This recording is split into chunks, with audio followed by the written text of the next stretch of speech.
Shazam and how it was kind of like one of those last movies of the previous iteration of DC. When that movie was coming out, did you know, like, this is going to be the end of the road? It was tricky was in press. I had a really positive response from people, which was so lovely. So there was kind of a dichotomy of the discussion happening about the change going on and everyone kind of addressing that elephant in the room. Well, hello, welcome to another episode of the Brandon Davis Show, and this week's main character is Grace Caroline Currey. And if you're new here, let me break down what's happening for you right now. There's a couple things I'd like to tell you really quick before you watch or listen to these episodes. But also, welcome. Thanks for being here. And my first point is always thank you. Thanks for being here. Thanks for finding this interview. I hope you'll watch it till the end, and I hope you'll leave a comment. Tell me what your favorite part was, and feel free to tell me what question you wish I would have asked. The goal with all of these interview episodes, the goal with these main character episodes is to make you feel like you're just hanging out in the room with two people who are having a conversation that would go the same way it were if you were there. I'm a fan of this stuff just like everybody else on this channel, so I think you'll enjoy this one because Grace is a legend. And number two, who is Grace Caroline Currey, you might ask? And I will tell you, if you're on this channel, I think you probably know her from the Shazam movies. You might also know her from Annabelle Creation, or you might know her from Fall, which Fall 2 is coming out on September 2nd, which is the reason this came together. My number three, out of four. We're almost there, guys, I promise. My number three is I always like to share quick stories of how these interviews come together when there's a fun story. And by now, if you follow me, if you follow movie news, you have seen I went to the Fall 2 screening thing that they invited influencers and content creators and people to, and I fall into one of those umbrellas, and we watched the movie standing on planks. And I was trying to keep my balance and fighting for my life in the now viral clip that I wasn't even the one who posted. You can see the full breakdown of the event on my Instagram account, on the YouTube Shorts. It's all out there. It was really fun. And Grace and Virginia, who star in the Fall movie, come out at the end and surprise us. And I got to meet Grace there. We had done an interview previously for Shazam! Fury of the Gods. And I sent her a message and said, hey, about this podcast, great seeing you. We'd love to have you on. If you want to come record Tuesday, we can release it on Wednesday. And she was a good sport. She came by, and we recorded this on Tuesday afternoon. And here it is, Wednesday morning, and you get to enjoy it. So my fourth thing is, if you enjoy this, please consider subscribing. Head over to patreon.com/The Brandon Davis Show to support the show. You can join the Discord. You can unlock the bonus episodes, which this has a really funny bonus episode. We answered the Patreon questions. We also played a fun DC superhero villain auction draft thing. Grace is pretty competitive. I'll just put it that way.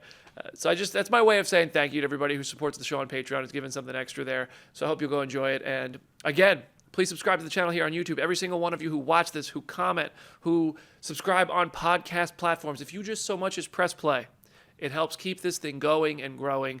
And I cannot wait to see where we go at this thing. We're past, I think, 112,000 subscribers now. To the moon, everybody. Thank you. Thank Grace for being here. And I'll see you in the next one. Enjoy this week's episode. Grace Caroline Currey. You are the main character on today's episode. I'm honored to be here. Thanks for hanging out. Three names. Yeah. Is that your whole life? No. Because didn't you add Caroline to your name recently? Well, I always had Caroline in there. Yeah. And then when I got married, I took Currey. And in the process of taking Currey, I went, let's put Caroline in there. And I just worked with Tim Blake Nelson. And there's just something about a three-name thing. It's a little extra. Listen, you're dramatic. I think you're going Hollywood on us. I think you're going full Hollywood on us. Tim Blake Nelson, Grace Caroline. That was such an early name drop to be like, I just worked with Tim Blake Nelson. By the way, the movie with Tim Blake Nelson is called The Leader, which in itself is kind of funny because he played the leader in Captain America 4. I know. Yeah. I was noticing that while we were filming, and I was just waiting for people to make comments about it as soon as it came out because it's a wild. Did it happen? Parallel. Yeah. Yeah. No. And he was like, "Well, yeah, they had me one version with a big green thing on my head, and then they made a different version, which was worse." They showed me. Well, I've seen it too. It looks so much better. I don't know why they changed it. Yeah. Yeah. I like movie's okay. That movie's okay. He was not the problem with that movie. Yeah, Tim Blake Nelson is never the problem with a movie. No. Cap 4 was okay. Are you a fan of this stuff? I'm on again, off again. Sure. Like, as I feel like I feel this way, like when people ask me about anime. Like, I enjoy some anime stuff. Yeah. I've watched, like, Dragon Ball Z as a kid. Yeah. But I don't know the ins and outs of Attack on Titan and One Piece and all this stuff. So if I say, yeah, I like anime, somebody would be like, what's your favorite thing in One Piece? I'd be like, Yeah. Then they're like, you're a fake fan. I'm There's like, well, just hold a on. lot to And that way with stay Star Wars, plugged too. into. And with Star Wars as well. There's a lot There's a lot. to be caught up on. And quite honestly, I kind of don't watch a lot of stuff. But I'm working on that. You're it's full hard Hollywood. To unwind. It's hard to unwind watching things because I watch so intently. Yeah. That if I want to sit and scroll or like we're putting on something, I can sit and scroll to, That's valid. And I'm not going to sit and scroll to those movies. But no, I do enjoy that stuff. I grew up on like the Justice League animated series, Batman animated series, that same. stuff. So I'm like more, I guess, old school. Yeah, I grew up with foundational Batman stuff. animated, X-Men animated. Okay, but at the same time, I was also watching Blue's Clues. Oh, yeah. I was watching Rugrats. Yeah. Were you a Nickelodeon or a Disney kid? We didn't watch TV. What? We had VHSs. We had tape day. So the one day Lion a King. week. Lion King, of course. Okay. Hunchback of Notre Dame. Alice in Wonderland. Indiana Jones. Ooh. But we had tape day. I come from a family, my siblings, I have like 3 siblings. So all 4 of us would kind of go in cahoots in the tape store on what movies we were going to rent. And we had, each other's movies to watch. I'm the youngest, so they kind of pushed the hand. They would kind of not manipulate, but they'd be like, Grace, you really want to watch this one. Yeah. You really want to watch it. But it was a good way. I think my family loves movies, and that's where I got my love for it. Mm-hmm. But we didn't really watch TV because I was acting at 4 years Oh, old. wow. Yeah, I get. Well, also, if you're Yeah. in it, like if you're doing it from such a young age, I imagine watching movies is a different experience than when And you're we just didn't going have as a fan. streamers though, right? Like we didn't have streaming. Streaming was a mistake. things, I hate like, streaming. There just wasn't as much to watch. Not a I feel like we watched I would watch Cartoon Network. Little Dexter's Laboratory. Yeah. There you go. Ed, so and Eddie. good. I was never a Dexter's. Cartoon Network kid either, though. I was like loyal Nickelodeon. I don't know why. I was like a tribalist. No, that was a thing. Yeah. That was such a thing. My friends who watched Nickelodeon, it was like, this is what I watch. Yeah. I'm like, you watched That's So Raven? I was I watched watching That's So Rocket Raven. Power. I watched That's So Raven. I watched What's Hillary Duff's show? Lizzie Wasn't McGuire. it? Yeah, Lizzie McGuire. Lizzie McGuire was huge for me.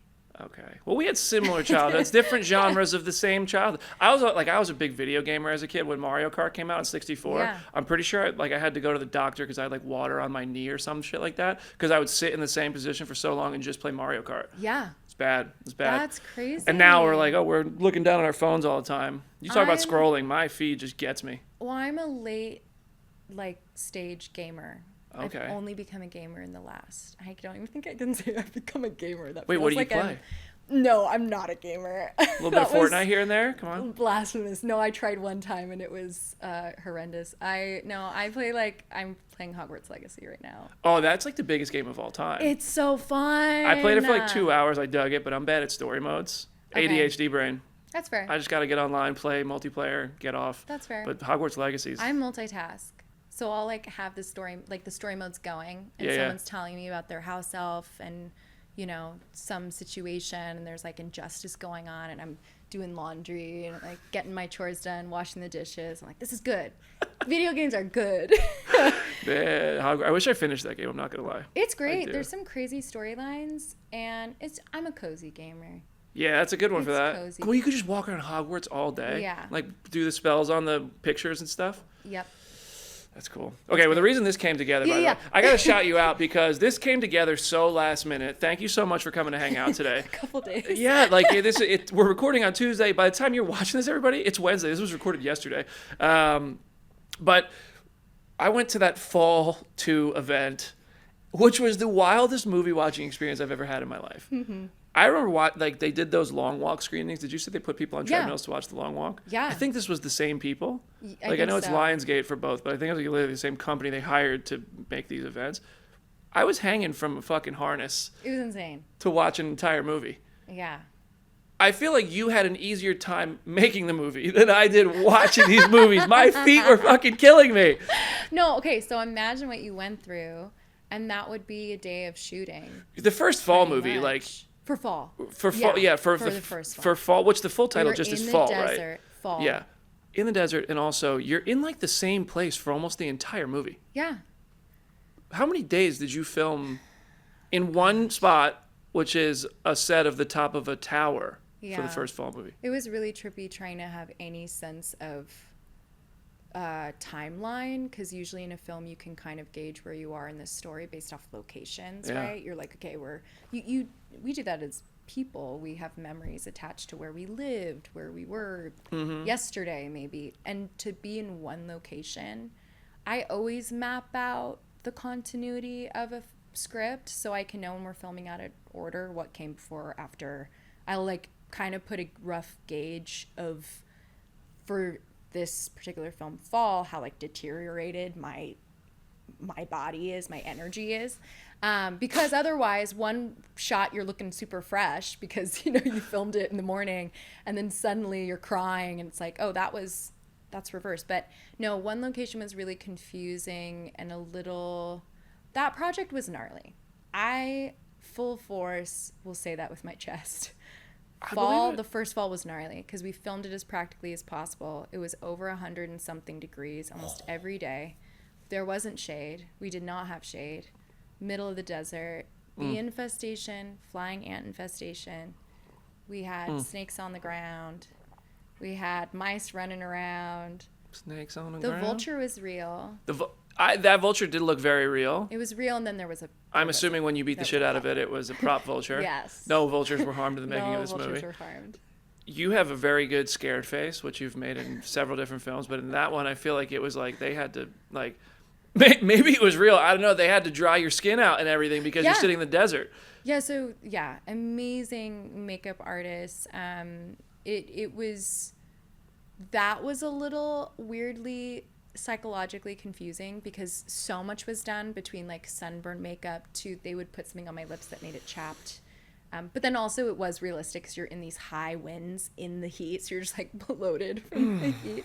But I would come back home to my hotel in Victorville, look in the mirror, and you're just so worn out.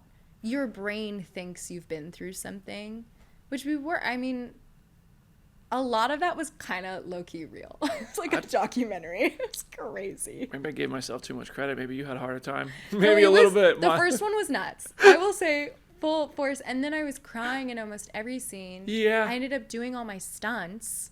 So I would be like hurtling through the air for hours. There's a shot in that first movie where you're clearly falling and you're in frame, like full Tom Cruise style. That was and I'm like, that is not a stunt double. That was a fun stunt. And we had our doubles, and a lot of the times they would demonstrate the stunt for us. Yeah. We'd try it, and it was always optional. Mm-hmm. But when you're working with, our riggers worked on Tenet.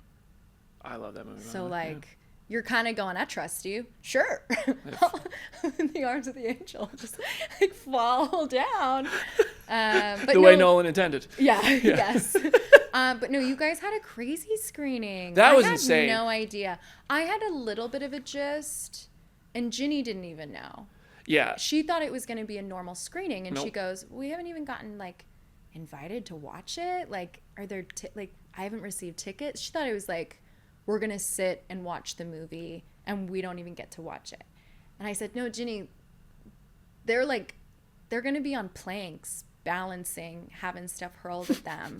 I don't think that's the environment you want to watch this in. We could, but Hey. Do you know? She's like, I had no idea. Props to her. She got right up there. She was like, harness me up. I want to try it. Yeah. I think her outfit lent itself to trying that out a little bit better than you were. Yeah. I don't know if it was going to be a safe move to get up there for you. No, I was like, this isn't right. But oh my God, she got right up. She got barefoot. Yeah. Hey, but props to her. Total evidence of what it was like working with her. And we couldn't have made that movie. You had to have people that were going to be game to just Yeah. We didn't have makeup touches. We were stuck up on that tower literally for hours. Bathroom breaks took too long. So you're just trying to hang out. When you say stuck up on a tower, yeah. How high is the tower that you're literally, how do they film you up on a tower? Well, it was 100 feet, the practical tower.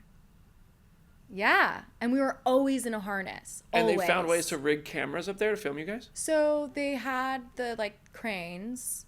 They had a cherry picker machines that would go up to us. That's insane. To get shots. They had the drone shots.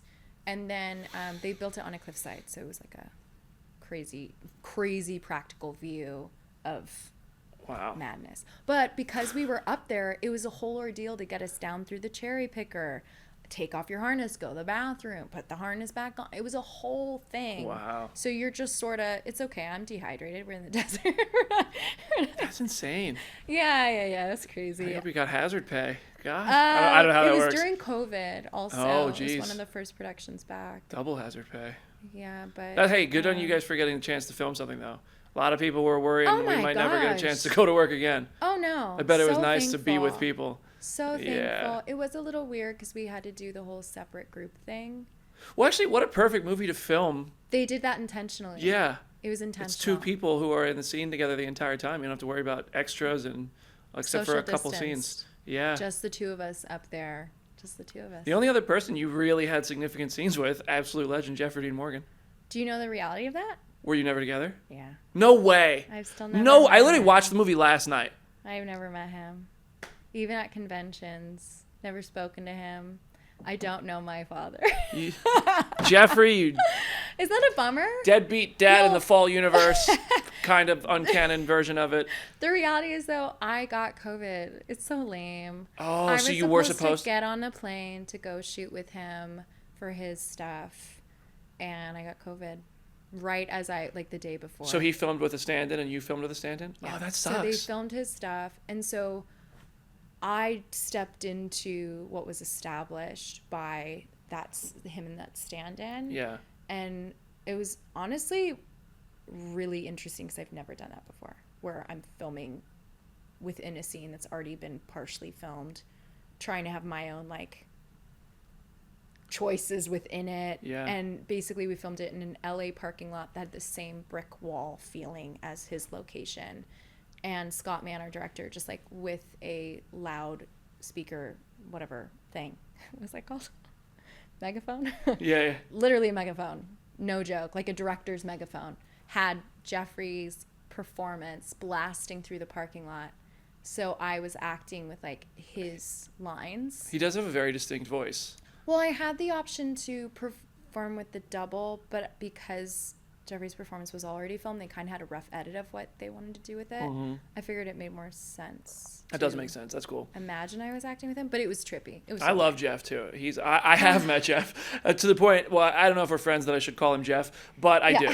I've met Jeff a few times to say though. Jeffrey. I'm just gonna put that out there. Yeah. I just said Jeffrey. That felt weird. When everybody calls him JDM or Jeff basically Oh, now, yeah. because I did so much with Walking Dead. Yeah. And I got to be in a scene with him. Actually, we didn't interact. I was one of the saviors basically, but it was really cool. It was a key scene where he killed somebody, and I was there while one of the guys on set. That's it was cool. crazy. And watching him work was really cool. So I've watched Jeffrey Dean Morgan work, I'm which isn't so something jealous. that today's guest who actually had speaking scenes with him. I mean, a testament to your acting, though. I'm gonna reel my joke back in and compliment you because testament to your acting. That was tough for me to watch. To watch but it back. We did it. Is it weird to watch yourself back when you know that it's a completely different actually setting?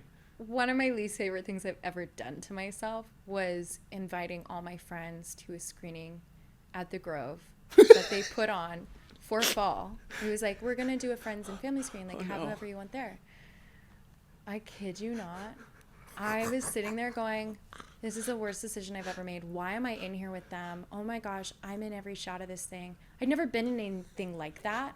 Hey, you killed it, though. And I'm sobbing on screen, and I'm like, this is the weirdest. Come on, guys, come watch. And I'm sitting here with them oh my gosh, I have to go. I need to go. This is so bad. This is so weird. But also the first time I ever watched the cut with Ginny, afterwards I was like, that is so boring. Because I'd never seen myself for so long. Yeah. I was a little concerned. It's a weird thing. You hear your voice and you go, oh, but no, really, truly, I went. Also, Ginny and I were so close to it and we lived it. None of the height effect or the falling had any impact on me because we'd gotten so used to being up on the 100-foot tower. I just didn't get the thrills until time passed. And then I went, oh, this is pretty thrilling. This has to be one of the most unique movie making experiences I've ever heard about. It's insane. It's crazy. And then there's a scene. It might have even been a hallucination, where she's dead, but your character in Fall is a pro wrestling fan. I was wondering if you'd bring that up. I was and then when I watched it, I was wait, because if anybody asks me who are your favorite wrestlers growing up, Stone Cold Steve Austin, Hey. The Rock. Yeah. I'd throw Jeff Hardy in there, but I respect the Cactus Jack. I think you called him. Did you call him Cactus Jack, dude? Like, one of the different names he had, and she had to tell you Mankind. Yeah. Hold on. Yeah. Were you a wrestling fan? Or was that all acting? It's okay. I'm not gonna be offended. Scott, Not gonna be offended. putting that in there. And Batista, like, he worked with him, so he wanted to put that Dave little Bautista. like, Yeah. Easter egg in there. Personally, I wasn't. I just ballet, okay. So you weren't watching Stone Cold Stunners and Rock Bottoms your whole childhood? Wasn't, but I think That's I fair, maybe that's missed fair. out because I loved that Scott put in there for like Becky's got this fighter spirit, and I love that scene. That's a really fun. It is a good scene. It was a good bit. It's also such a Batista unique. slap. Yeah. That is such a unique thing to make a character like, but it's still like, I just think because I've been wrestling now, it's all in my life, and Did I actually you love that? I love that. I love that. I love wrestling. I love that it was referenced in the movie. But I also think, like, I've noticed I have so many friends who never watched wrestling, but even if you've never watched it, you're at least like aware of it. Everybody knows The Rock, John Cena, Batista, Stone Cold. It's really interesting to hear people's different sort of it's crazy. And now, like, some of the most famous people in the world are wrestlers. The Rock, Cena, those three, Batista are the three, I'd say. Yeah. But I think more and more of them are trying to get into Hollywood. I mean, Cody Rhodes, who we were just talking about, is about to be in Street Fighter. If you ever want to get in the ring, I could show you the ropes, literally. I did Taekowndoe for a little bit. Yeah, so you might actually beat me up for real. When I had to do sparring, this is awful. And I was right there with someone, and I had to, I just went, I don't like this. It's weird because you have to, like, break your instincts of protecting yourself, like, in certain ways. I mean, in Taekwondo, I guess you really are protecting yourself. Well, but I didn't even like going after them or whatever and, like, hitting them in their little helmet that's padded. I went, this is too close. This is, like, not for me. I'll fake fight all day. I love kickboxing. Taekwondo was fun when you're, like, doing the forms and you're not actually inflicting it. Yeah. I think I'd enjoy maybe sword fighting, or I don't know, less like I didn't like do contact sword sports. fighting's like one and done. You either win or you lose, and that's it. That's a wrap. Not for real, but like fencing. It's all fake, all the acting. I just want to play a character that fights, I guess. Let's get you in Let's get you in John Wick 6. What number are they on? 5, 6. There's been 5, 4. They've done 4. Put me We're in, coming up to coach. 5. Keanu, let's go. Why not? I love stunts. Hey, you got to do some dope stuff. Wait, actually, before I move on to this next movie, it's not maybe mild spoiler. I don't think this is a spoiler, but in Fall 2, Deadpoint, there's maybe a tease. Maybe. Fall 3, perhaps. Are we maybe gonna fall again? I don't know. What's that song? It's like fall in love again and again. That's every time I talk about the movie, there is like some sort of fall in love joke I want to make. Yeah. But I'm just saying. Every single joke is made like, girl, didn't you learn your lesson? Yeah. How many times are you gonna be falling? In Fall 1, you really did fall for him. It kind of actually makes sense. Kind of makes sense. Sad storyline. That was rough. It was pretty rough. That's a lot of betrayal. If you had to watch your person fall to their death. Yeah. I don't know if there's a coming back from that trauma. That's a lot of therapy. I know. I don't what's worse, watching the person you love fall to your death or renting a theater in the Grove and watching yourself in a movie for the entirety of the time. Probably two rough experiences. Yeah, I try not to think about that one. Stop, never again. But it taught me a lesson. You didn't watch Shazam did you go to the Shazam premiere? Yeah. And so is that a different, because I guess it's not as like intense. All my friends, just pretty much us in the theater, that I was like, come on guys, come watch this thing. Because I did feel so proud. It was such a like labor of love, but not gonna do that again. Fall 2, the tease that you mentioned. Oh yeah, there's clear tease. There's kind of two teases. I think whatever is going on at the end of that movie is really cool. I personally am excited about whatever is going on at the end of that thing. I was just saying, if you haven't seen the movie, this will make no sense, but if you have, it will. I felt like there's a moment where like caught you like a spider. I was like, oh, okay, interesting. That's interesting. Oh, I like that. Like, you know what I'm talking about, that moment? Of course I know. The moment you did that, I was like... I was like, okay, that seems like it's a Target type of thing. Interesting, it's okay. a fun setup. I'm seated for Fall 3. Well, I don't know if I'll be seated for Fall 3. I might be watching it on a plank. I would do that again. Honestly, that was fun. I maybe one more time ever. But I'll wear better shoes. People, what shoes did you wear? Chris, I didn't really read the email. I just saw the event. This is my first 6 weeks in LA. I'm saying yes to everything. Yeah. Invited my buddy Joe. I was like, Joe, you want to go do this thing? Joe. He's like, yeah. He's like, what shoe you wear? I was like, I don't know. I'm wearing jeans and a button down. And I didn't even think twice about him asking me that. I walk in, everyone's in athletic wear. I did notice some people, a lot. Yeah. 8 out of 10 people there were in athletic wear, and then there was Joe and I. Yeah. I wore like Johnston & Murphy dress shoes that like you could buy in an airport business apparel type of fucking store. That's on me. My feet were sore. I was next to the guy from Raiders of the Lost Pod. Yeah. He had some comfy shoes on. Yeah. I should have wore these. Did you last though to the end? I made it to the end. There's something to the shoes. I'm gonna tell you something though. They thought more of us were gonna fail. I think you guys performed really well.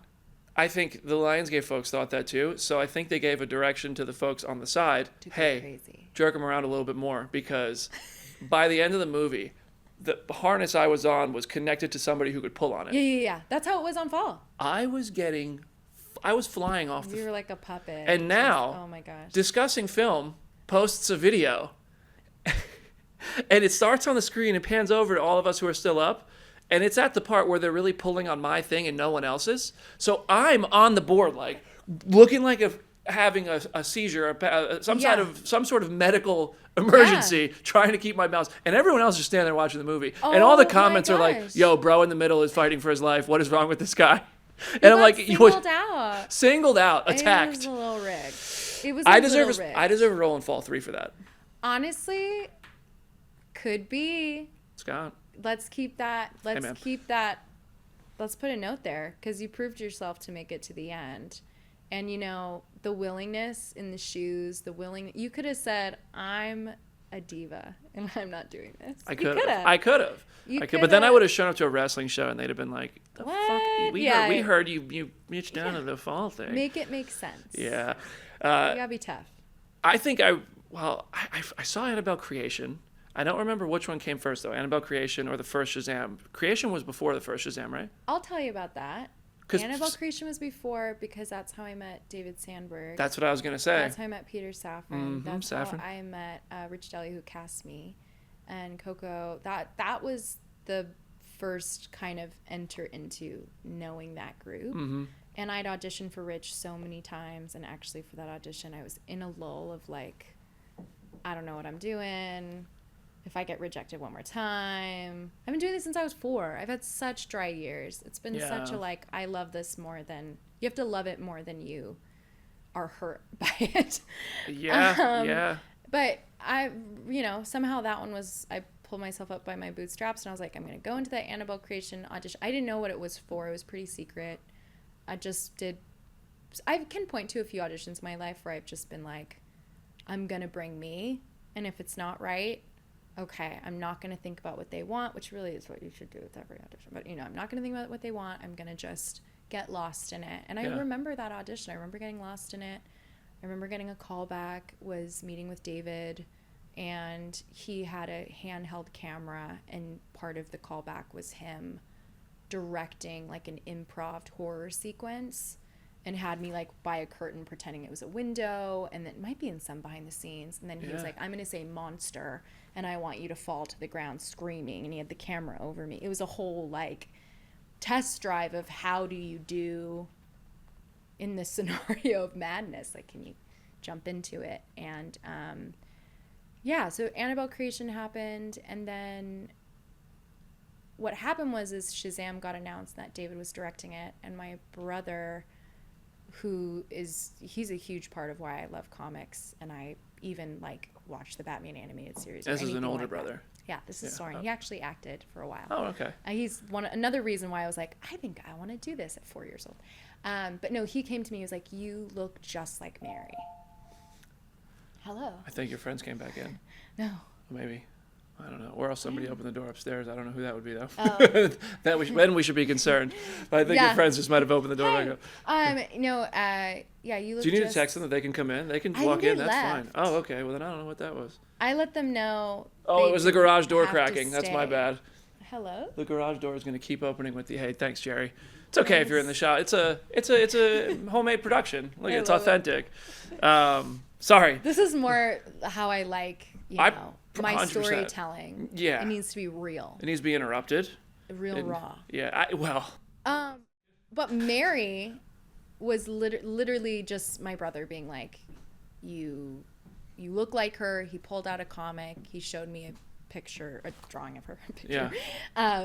And he said, you need to tell your team to contact David. And I was like, I'm not into that. I was like, there's no way. I don't want to make David Sandberg feel uncomfortable that, we work together and here I am being like, put me in your I don't know. But well, that's the thing that I've learned, because I used to work for a site. For 10 years, I worked for a website, which is when we interviewed for the Shazam junket. I was working for a media outlet, and they would get all the interviews, all the junkets, everything. And then I left that site 2 years ago, and now I'm realizing you got to ask.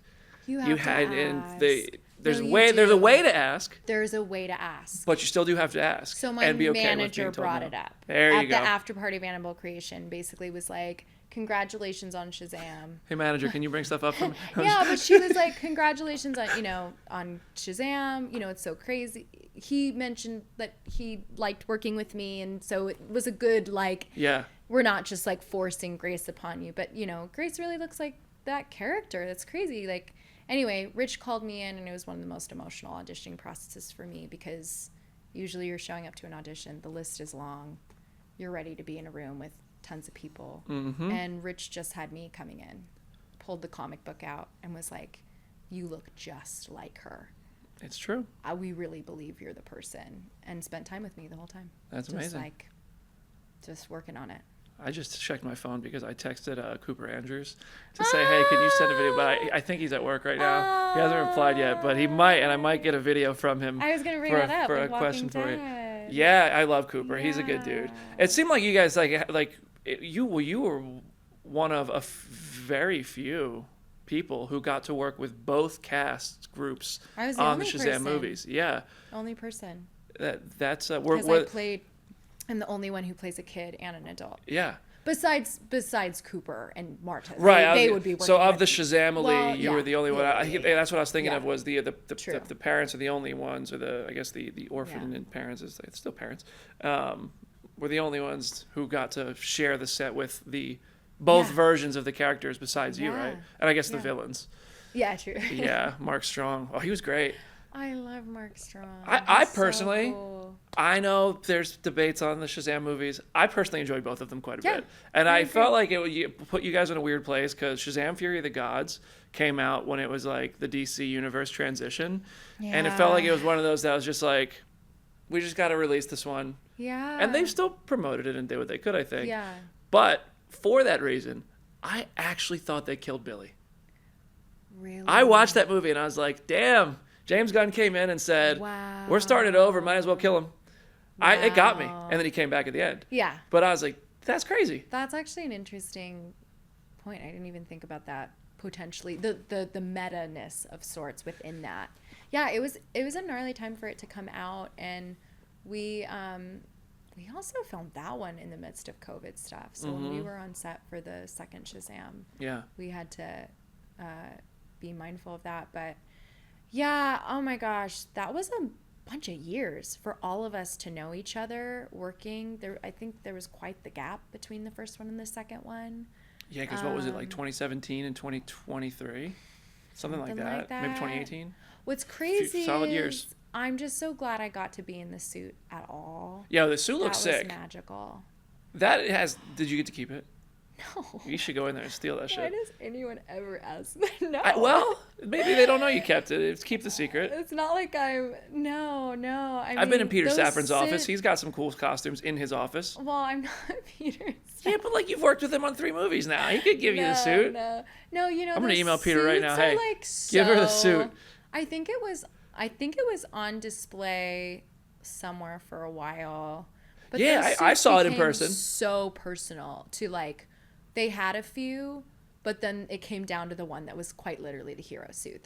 The skirt functioned the right way, everything fit the right way. Because you know how they put them together is through the 3D scanning. Yeah. And it was quite a long process of fittings. That was one of the most magical things I've ever been through. It was crazy. Because it was the suit was different in the second one too. Yeah. I would say that one actually looked even cooler Redesigned. because it had like the collar pieces and stuff. That was sick. I thought that was funny because I wore so many turtlenecks in the first movie. I was like, I think there was subliminal inspiration for the collar. Is it harder to look? Well, I feel like in a fall movie, Yeah. when you're falling, that's probably genuine. Oh shit, I'm falling. However, in Shazam, when you're flying, Yeah. it might be harder to like know you're looking cool doing it. I think I got pretty intimidated day one when I was in the superhero suit, where suddenly I was like, wait, how do I stand? What do I do? And thankfully, our costumer was telling me, he's like, just the original comic books, a lot of the drawings were inspired by athletes and Olympic athletes, and like their poses when they were about to run, or athletes. Look at that. And so I did, and it was helpful and inspiring and fun. But of course, I had a whole board of Mary's, like comic book poses, the knee up, the hand, like there was like a very specific style to her stuff in the comics. If I was ever in one of these superhero movies and I got to wear one of those, I would be the worst person ever. Like I would be making everybody take every picture of me all the time, and I'd probably like walk down Hollywood Boulevard. Well, they do continuity photos, so you'd have so many all the time. Too. That's true. I'd still. I have way too many on my phone. There's probably some sick photos of like, what a cool memory. Do you know how few people get to have that experience? I know. And I would be annoyed. Did you see Obsession? Yeah. Have you seen the guy on TikTok who was the bartender in Obsession? No. You've seen it? Oh my God. There's this dude. I feel terrible. I'm forgetting his name. He'll probably make a clip out of this if he watches this. He has like 2 lines in Obsession. I think he says like, do you want it on the rocks, or like, do you want to open a tab? And that's his whole bit. Yeah. And he has made a whole TikTok personality of being the bartender in Obsession and walking up to people in Hollywood and being like, hey, yeah, I was in Obsession. Do you want a picture? And like making a whole bit of it. It's hilarious. And like acting like he's in front of entire screenings. And it's blown up. That whole cast is blown up, by the way. It's funny you say the thing about like there's dry spells. Indy Navarrete just yesterday did an interview where she was like, I didn't book anything for 18 months. Yeah. And now all of a sudden she's in an X-Men movie. Yeah. That's just how it goes. That's how it goes. And I feel like in that time she was talking about I was like walking dogs. I was streaming. I was doing what I could to pay rent. It can be like... One of my good friends, another Walking Dead guy, he actually told a story on this show where he was like, dude, I was going to give up. Like, I was done. I got one call from an agent that was like, go try this Walking Dead audition. And I was like, I don't want to. He's like, just do it. Just do it. He said, I didn't care. I was just like, I'm going to do whatever I want with this one. I'm just going to be myself, which is similar to what you said. Exactly. And then he booked The Walking Dead, and now he's Professor X, and he's doing all this stuff. And it's like crazy to think how close people can come to giving up right before a moment comes. Every single time I've booked something that has been meaningful in my career, I swear. Even after Annabelle Creation, I had a moment of kind of going, man, like, because you go from feeling like, yeah, I'm an actor. I did a movie. There's a premiere. I'm a working actor. And then nothing comes. And you're sitting there going, I am not an actor anymore. It's got to be insane. It's got to be such a bizarre experience because, like my summer was, I had a great summer with a lot of work. And then I went to D23 where I had the last thing booked, and that was a week ago. And I was like, as soon as I was having the time of my life all summer, working, flying, doing that stuff. Yeah. And then after D23, I got back here and I was like, oh shit. What do I have? I'm bored. I don't know what to do. I'm scared I'm not going to get anything going. And it's such a bizarre experience. And I feel like it's probably much easier for me to find stuff because I don't need to go do auditions and have like, yes, there are people who need to say yes, like you coming on the show today. Yeah. It's thank you for that. But it's like, yes.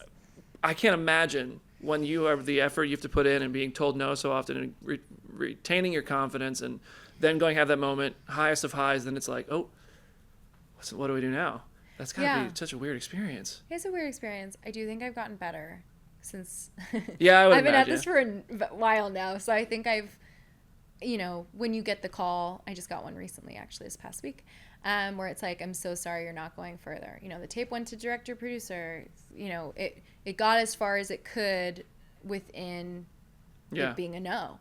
And, you cry a little because you're like, I hate these kinds of calls. I knew this was coming. I've been waiting for 2 weeks for what the call was going to be. Especially with films, it can take a really long time. Yeah. And then you sit there and you go, where was I a couple weeks ago before this audition came in? I was really feeling jazzed and happy and inspired. Like, that needs to still stay true. Like, and who knows what audition's going to come tomorrow that will also take over my joy, my passion, whatever. Yeah. That could be something that takes me somewhere. But you also just don't know. A yes to something is a no to something else. And you got to just trust that you're supposed to be available. Not to be like, everything works out for a reason, but I don't know. I share that sentiment, I'm an optimist. though. I share that sentiment I am because such an optimist. I'm that way about within certain reason, like whether it's your health, your career, you're going to get out what you like mentally put in to an extent. Some things are always going to be out of your control. But if you manifest, which means like think about the ways to get it done, think about ways to stay healthy, think about ways to get work. Yeah. If it becomes so present in your mind, that's what manifesting is, because you're now working towards it. You're finding the opportunities or just creating them. I know I have evidence that I can book something too. That's true. First of all, your IMDb profile is quite lengthy. I would be like a SpongeBob scroll, opening it up, like it's not short. It's not that late. I mean, I've been doing it since I was 4, and there's been ranges of what I worked on, but I do love doing films, and for some reason, films are where I'm more grabbed versus TV. Sure. Yeah. I'd love to do TV. That'd be great. Yeah. Yeah. But I don't know. Film is where I think I make more sense. The pacing, I don't know. Yeah. And those just are infrequent a lot. Do you think you got married in 2023, 2022? 2022. So do you think like having a partner and like stable life, because this industry is very hard to, I think, find a person who understands it and like can accommodate your schedule and like the lifestyle with yes work, no work, all that kind of stuff. Do you think having like a partner for life has made life a little bit easier? 100%. I bet. I can only imagine. I was going to say, I think to the degree of working and then not working, when I was younger, I'd have this feeling of like, I just want to go do the thing that I love. When can I get on set again and do the thing that I love? When I'm not on set, I'm not living. Like in deep down and I was fine, whatever. But dramatically, I was like, I need to get back to doing the thing I love. And then as time's passed, I've learned, you do have to fall in love with living your own life, because that's what you're doing for most of the time. Teach me how to do that, please, because I need it. Well, I'm are on working all work. now. That's, I think, part of the job. I Not know. To have this be a therapy session all the time. No, I'm like, listen. Well, no, but like I think I've been here for 6 weeks in LA. Like, not that I've never been here before. Yeah. It's like intoxicating, and it'll consume you. Just go work as much as you can. There's so much opportunity. Yeah. And how do you, like, I just don't know how people balance life and work out here. Fun. Well, so that's the tough thing when being on a set for 5 months and then you come back home and you have to adjust to, everyone talks about this all the time, adjust to who am I when I'm not an actor. And I think when I met my husband, that was one of the things. I didn't even tell him I was an actor when we met on Hinge. I was a ballet teacher and didn't say I was an actor because I didn't want it to be He had weird. to know. No, this was I met him in 2019. Oh, okay. Well, so I had like maybe done Annabelle creation, but like I for me at that time I went, yes, I'm an actor, but the reality is most days in my entire life I'm not. Yeah, I guess that's true. I mean, I have to remove myself from this bubble because I live in this space. So, like, obviously, we all know all the actors and stuff. Yeah, well, and life's changed for me in some ways, and I've worked on things, and the fact that fall has a sequel at all is crazy. Like, it might be a threequel. There might Fingers crossed. There might be, but it is really lovely to have a home base. Yeah, I bet. And family, and just stay grounded. And I love the people in my life. I love my husband. Like, we have a house we're working on and renovating. So literally I've been digging pathways and like in the dirt with the shovel. Out here in this heat? Yeah. God. It's tough. Oh, good for you. Good on you guys. I don't know. Like, I think for me, acting is a trade. I love actors that are like tradeswomen. Like, and so anything that gets me into more working with my hands or, I don't know. Oh yeah, no, that's dope. It's also like, I imagine you might feel the same way. I think about doing something else for a living. Yeah. Not that like I grew up wanting to be a podcaster. But what do you think of? I'm like, I don't know. Yeah. What else could I do? I can't imagine like going to do a 9-to-5 job. No shade to a 9-to-5 job. No. I distinctly remember I went to school in South Carolina. I went to the career fair right before I was about to graduate, and I put on a suit that didn't fit me. It was just the best I could afford out of the Macy's. I got it on sale. I printed my resume, made a LinkedIn profile, all that shit they tell you to do. And I went into that career fair, and I remember being in line to get into the career fair and just being like, what is this? I hated it. And I would walk through, and they had all the booths set up, and I like almost took like a internship to be like a J.C. Penney's manager or something. And I was like, oh, this is great. Oh, look, they could make $70,000 a year. Like this is which also it's no amount of money to scoff at. And at the time, that was more money than I ever thought I'd see in my life. Yeah. But I was like, I don't want to work at fucking J.C. Penney's. I just want to get a job. Day in, day out of this, and what is this lifestyle? I hated the whole process. And then within a year, I ended up finding a job in media and getting to talk about movies and stuff, and getting to work and act on the side and do stuff. So did you have a moment like that? Did you ever think about like, well, you were 4 years old when you started acting, I guess. I was 4 years old. I fell in love with it, and I never saw it as an option of not doing it. Yeah, I guess that's true. Even when I wasn't working, I just was like, this is what I do. This is what I am. This is what I love. Be a rock climbing instructor. I did do some bouldering for a little bit. That's actually what helped me get fall. That's sick. Really, I bouldered before. I'm like, okay, the acting, I don't know if people know this. When you audition for something, I'm sure this is probably true of most auditions, it'll have like a skill checklist. Like BMX is on there, rock climbing's on there. There are certain things that they ask you to fill out. Maybe it's just when you join it. I don't know where. Maybe it's an agency or maybe it's each audition. But special it's like, skills. Rock climbing is on your special skills. It could be. I mean, I have a film to prove I think it. languages, how many languages you speak to. Like there's a lot of different things they ask. Yeah. Well, when I was a kid, one of the things on my resume was that I could use a pair of scissors cutting paper for hours. My mom put that on there, or my manager thought it was. Either way, it was true, but they thought it was just a funny, quirky thing to have, especially with commercial auditions where you're hiring a 5-year-old, 6-year-old, and you need to maybe have them. I don't know. But I just, that wasn't my special skills. Sitting with a pair of scissors and just cutting for hours. Man, riveting. Good with scissors. But no, skills, rock climbing, I guess. That's a whole thing in itself. But I really enjoyed the little bit I've done with bouldering, solving a problem. And have you climbed? No, I mean like at Dick's Sporting Goods when they used to have the rock walls in the store. It's the closest I've ever come. Well, yeah, I for a second just dabbled in the culture, and by dabbled, sat around the climbing gym watching people that actually climb, and it was really interesting. The technical of it felt like a crossover of ballet for my brain, of just having to plan out your moves as you go up the wall, and I find it really. There's like I think that's probably a really interesting if you can see the patterns of like where to go, you learn. I think it's really you climb however much you can, and sometimes you reach a spot in the problem, as I learned it was called. I think that's what it's called. I don't know what I'm talking about. And then you jump back down. You go, okay, how do I move past that point? And I'll tell you what, ballet is nothing to scoff at. But ballet's hard. That was going to be my career. Well, you asked, did I ever think about doing anything else? Yeah. I was doing ballet and acting since I was young, hand in hand, and everyone was kind of wondering what was going to win out because ballet was right there. But I had a lot of injuries towards the end that just... It was hard. I don't think I'm sure you have crazy injuries you've had with. Oh, I don't suggest wrestling. Yeah. I've actually injured myself worse on BMX. Wrestling, knock on wood. BMX? Yeah, what a choice that was. My mom hated that. Did you get the magazines at all as a kid? Oh yeah, Ride BMX. Do you know Radical Rick at all? That comic strip. Radical Rick. My dad was the cartoonist on that. He was the creator of Radical Rick, and it was this guy with like a skull face and helmet. Yeah. Thing, and he wrote. So he did the comics for BMX for a really long time. Your family's been in my life for a while. I feel like I was obsessed with BMX as a kid. That's awesome. Obsessed. X Games, cool. Do Tour, all that. Yeah. Loved it. And my mom, it was my least favorite thing I ever did in my mom's perspective. Really? Until I started wrestling. Huh.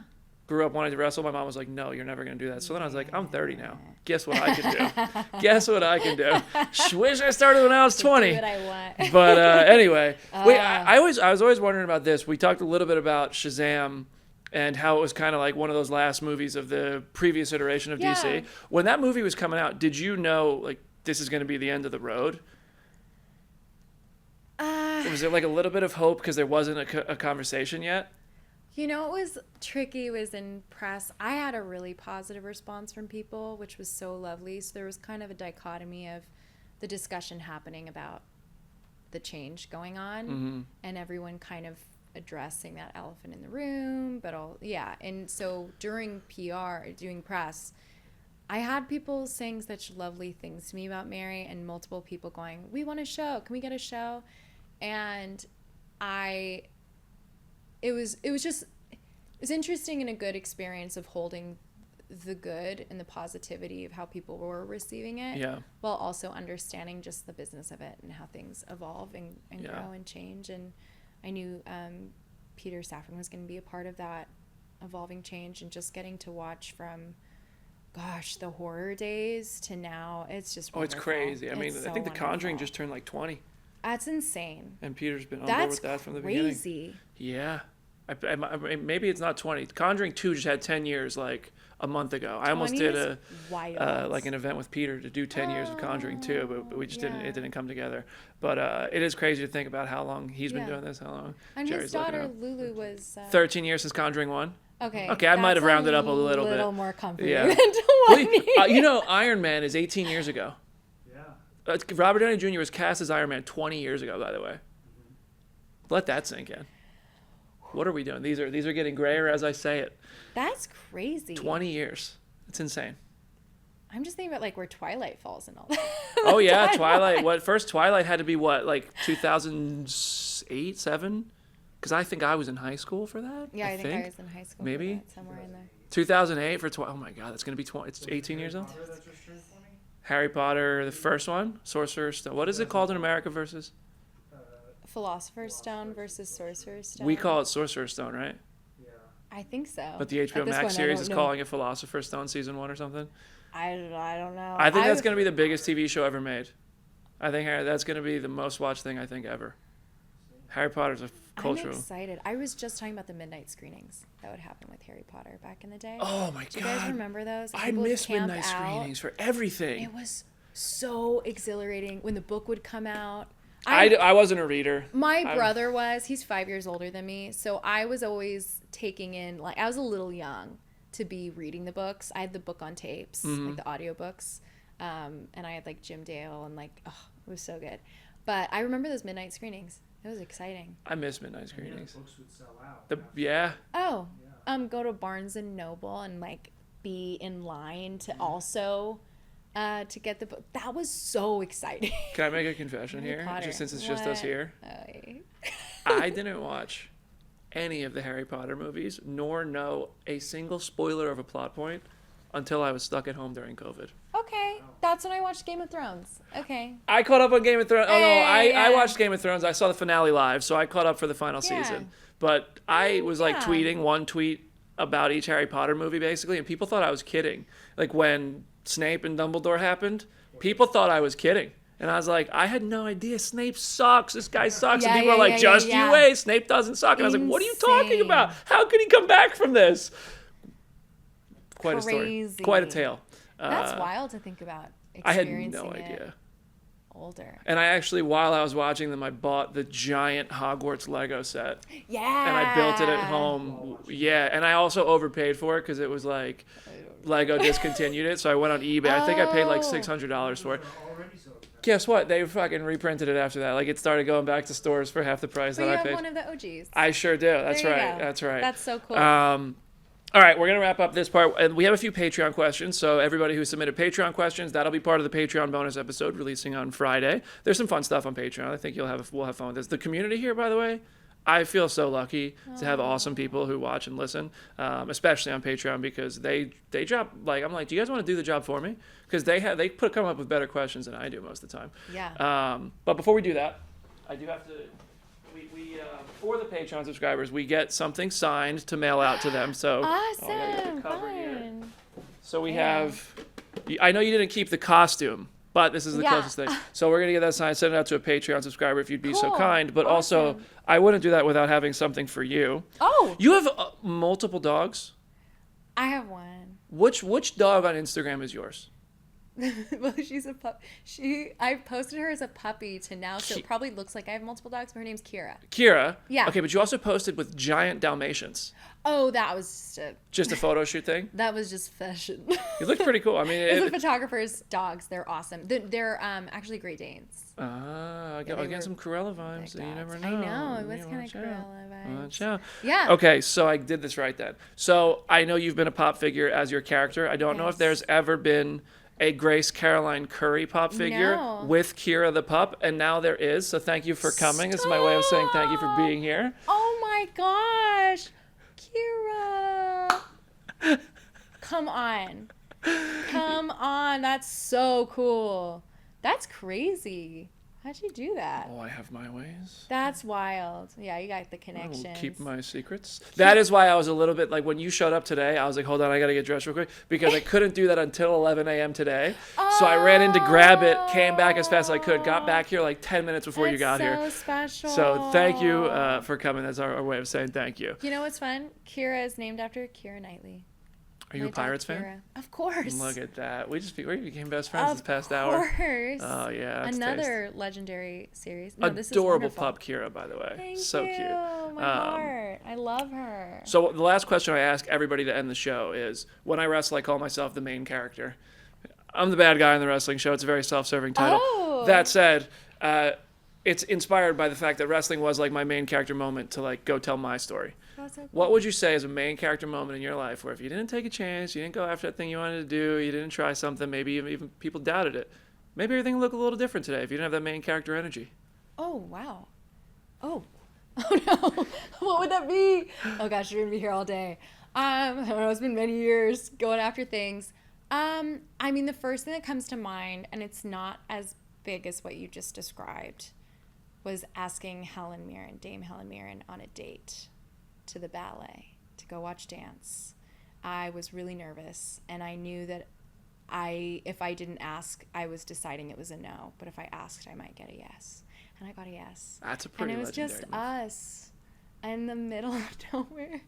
Not in the middle of nowhere, but like we did have to drive a ways to get to the little theater, and it was an incredible performance, and she loves dance. So yeah, I didn't know if she was gonna show. I'm just kidding. No, but we Imagine getting emailed. stood up by Dame Helen Mirren. We emailed, and then we drove there, and I remember there was a giant fire on the side of the road on our way. Like, it just felt crazy that she was coming with me. And then we stood in the parking lot afterwards, and she told me stories about Nureyev, who is a dancer I really admire. Yeah. And it was one of my favorite experiences I've ever had in my entire life, was time with her. That's legendary. That's And one of the best just the two answers of we've had us. to that question. Oh my gosh. Going on a ballet date with Dame Helen. You're worried about getting stood up by Helen Mirren of all people. My She God. wouldn't. She would, but she texted me like the night before the morning, or emailed me. It was an email. She was like, "Yes, let's do this." I'm like, I'm assuming this was when you guys worked on Shazam happening. too. That's It was how during reshoots. Yeah, oh, there you go. We were around each other more during reshoots, because the sequence where we give her a nice little flip into the ground was a reshoot sequence. That's good. That's good. Yeah. Yeah. That's Yeah. pretty cool. There's my answer. I That's don't know. awesome. Hell Does yeah. that- That's a do good I main have character a- moment. What do I have a Things name? might be different today. Do I have a name A name? within that? Or main character moment is just a main Yeah, just a good moment. main character moment. I thought of how you have your name. Oh, no. Like, I it's thought I had just. to have a name. Do you want to give yourself a wrestling name? What would your wrestling name be? Oh no, I don't. I can't decide. I'm indecisive. Yeah. Oh. Leathers. Leathers. My leathers. We have a guy on the show named Leather Daddy Doug Basham. Hey. We're going to switch over to some Patreon questions. You'll see it on Patreon on Friday, everybody. Big love on YouTube and in the comment section. If you're listening on Spotify, Apple, please show your love. Let us know your favorite part of the episode. Go follow Grace on Instagram, which your Instagram name is S'more Grace. Yeah. What does S'more Grace mean? It's just some more Grace. Some more Grace. Some more Grace. I thought you might just Some like more chocolate and marshmallows and graham crackers. Hey, I like us more, and I've been making them at home. Let's go. Recently. We literally just I'm not became gonna best lie. friends. Like, we're going to hang out after this for It's sure. great. You can have s'mores anytime you want at home. I'm in. Yeah. You don't have to convince me. I'm in. All right. We'll see you in the next one, guys. Hey, BD here. Thank you so much for hanging out. I hope you enjoyed what you just listened to, watched, learned something, were entertained, all the above.